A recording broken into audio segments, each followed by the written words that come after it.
ఆఫీస్కి తిరగడం ఎప్పుడు ఇచ్చేవాడు కనిపించడం లేదే. ఎక్స్క్యూజ్ మీ, ఇంటర్వ్యూ స్టార్ట్ అయిపోయిందండి. జస్ట్ ఇప్పుడే స్టార్ట్ అయ్యి అనుకుంటా. Thank God. ఈ సిటీ బస్సులతో ఒకటి న్యూసెన్స్ అయిపోయింది. అనుకున్న టైంకి రావు. మీరు ఇంటర్వ్యూకేనా అండి? అవునండి. అవునులేండి, లేకపోతే ఇక్కడికి ఎందుకు వస్తారు? గ్రాడ్యుయేటా మీరు? అవునండి. Type writing? పాస్ అయ్యానండి. వెనుకబడ్డ జాతులు? అవునండి. ప్రస్తుతం ఉద్యోగ విషయంలో వెనకబడే ఉన్నానండి. మేడం, మీరు ఇంకా ఏమైనా అడగాల్సిన ప్రశ్నలు అడగండి, సమాధానం. I'm so sorry. బోర్డు కొట్టించానా? అదే లేదండి. ఎలాగో లోపలికి వెళ్ళిన దగ్గర నుంచి వాళ్ళు అనేకమైన ప్రశ్నలు వేస్తారు. వాటన్నిటికీ మనం సావధానంగా సమాధానాలు చెప్పాలి. ఆ అనుభవం ఏదో ముందుగా మీరే ఇచ్చారు. చాలా thanks. Thank you very much. You wish my best of luck. I wish you best of luck. Okay, right.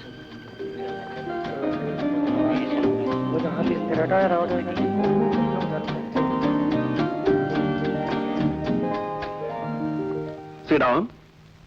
Thanks sir. Mister రాఘవరావు, BSc. Yes sir. First class లో పాస్ అయి 4 సంవత్సరాలైనా ఉద్యోగం రాలేదు. Yes sir. కారణం నువ్వా, ఉద్యోగమా? మీరు. వాట్? అవును సార్. నేను బీఎస్సీ ఫస్ట్ క్లాస్లో పాస్ అయినట్టు యూనివర్సిటీ సర్టిఫికేట్ ఇచ్చింది. నాకు ప్రతి సబ్జెక్ట్లోనూ 90% అబోవ్ వచ్చినట్టు నా మార్క్స్ లిస్ట్ చెప్తోంది. నా కండక్ట్ వెరీ గుడ్ అని మా ప్రిన్సిపల్ గారు సర్టిఫికేట్ ఇచ్చారు. అవన్నీ ఉన్నాయి, కానీ అదే సార్, ఆ కానీ అనే రికమెండేషన్ నాకు లేదు. అది లేనంతకాలం నాకు ఉద్యోగం రాదు.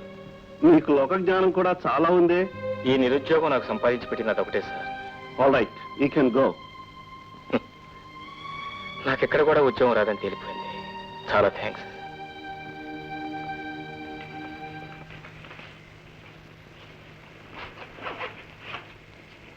రాఘవ, ఇంకా 1వ తారీఖు కాలేదు అత్తయ్య గారు నువ్వు కట్టివ్వడానికి.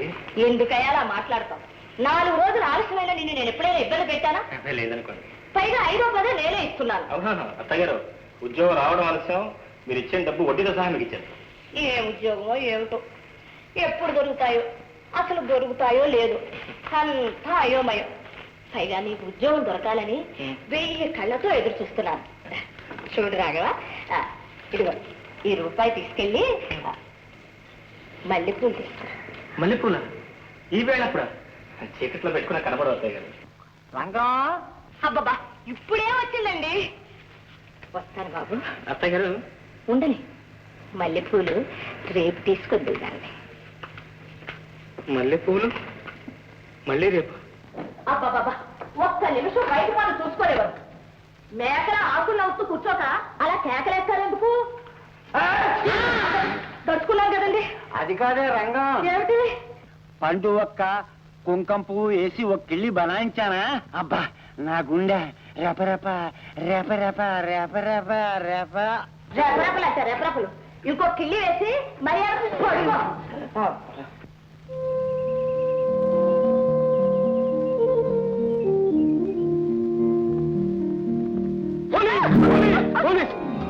సారీ, మీరండి? మీరా కాదండి, నా పేరు జానకి.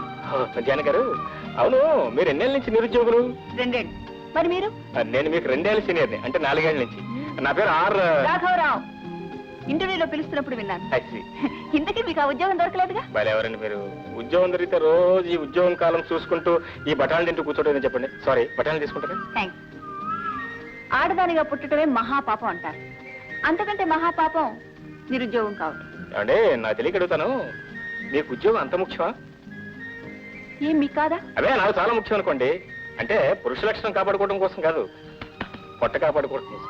నాకు అదేనండి బాబు. అమ్మా నాన్న లేరు, వేలు విడిచిన మేనమామ ఇంట్లో మకా. చూడండి సుశీల్ గారు. జానకండి. ఐఎమ్ సారీ అండి. చూడండి జానక్ గారు, ఈ రోజు నుంచి మన కష్టాలు కలబోసుకుని సుఖాలు పంచుకుందాం. ఏమిటండి మీరు అనేది? అదే ఈ విషయం కాదండి, మన ఉద్యోగ విషయం. చూడండి జానక్ గారు, నిరుద్యోగులకి పేపర్ కొనుక్కోవడం కూడా ఖర్చే. మన ఇద్దరికి 2 పేపర్లు ఎందుకు చెప్పండి, ఒక పేపర్ జాయింట్ గా కొనుక్కుందాం. ఓకే. ఓకే అంటే కుదరదండి. ఫర్ ఎగ్జాంపుల్ నాకు ముందు ఉద్యోగం వచ్చిందనుకోండి, నా జీతంలో సగం మీకు ఇవ్వాలి. అండ్ ఫర్ ఎగ్జాంపుల్ మీకు ముందు ఉద్యోగం వచ్చిందనుకోండి, మీ జీతంలో సగం నాకు ఇవ్వాలి. ఉద్యోగం రావాలే కానీ యవదార్యానికి లేవటే ఉందిలేండి. అయితే మన నిరుద్యోగ సంఘాన్ని ఈ పూటే ఈ బఠానీలతో ప్రారంభిద్దాం. తీసుకోండి. ఈ రోజు నుంచి ఈ పార్క్, ఈ బెంచి మన నిరుద్యోగ కార్యాలయం. ఓకే, రండి కూర్చోండి కూర్చోండి కూర్చోండి. ముందు మీరు గోకుల్ సిమెంట్ లో ట్రై చేయండి. గోకుల్ సిమెంట్స్. ఆ మేనేజర్కి ఆడ పురుగులంటేనే గిట్టదు. రియలీ? మీకు లెక్కలు చూసి చాలా థ్యాంక్స్ అండి. అమ్మా దొరసాని ఊరంతా బలాదు తిరగడం పూర్తి అయిందా?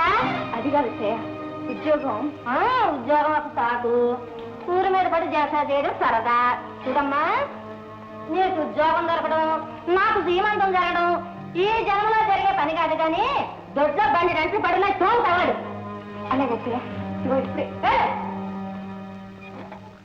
అత్తగారు, అత్తగారు, ఓ రంగమత్త.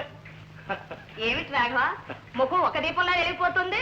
అత్తగారు, నాకు ఉద్యోగం వచ్చింది. ఆ. అదే రైల్వేలో టికెట్ కరెక్ట్. అంటే రైళ్లు వచ్చేటప్పుడు వెళ్ళేటప్పుడు గేటు దగ్గర పూల రంగులా నుంచుంటావు అన్నమాట. అవును అత్తగారు. సరే, అందరి కళ్ళు నీ మీదే ఉంటాయి, దిష్టి తగులుతుంది, జాగ్రత్త. అదే సంగతి, పొద్దు నుంచి కుడికన్నా ఒకటే అదురుడు. అందుకే కావాలల్లుడు, నాకు ఎడంకన్నా అదురుతోంది. నీకు కుదురుతుందా? ఈ అదురుడు సంగతి తర్వాత చూస్తున్నాం. అత్తగారు, మీతో చాలా అర్జెంట్ మ్యాటర్ వచ్చింది. ఏమిటి? ఏం లేదు, ఒక 200 రూపాయలు అప్పుగా ఇప్పించండి. ఇవ్వను. అప్పంటే అసలు ఇవ్వను. శుభంగా ఉద్యోగం వచ్చింది, సంతోషంగా ఇస్తాను, సరదాగా వెళ్ళి ఖర్చు పెట్టు. ఇది సరదాగా వెళ్ళి ఖర్చు పెట్టుకోవడానికి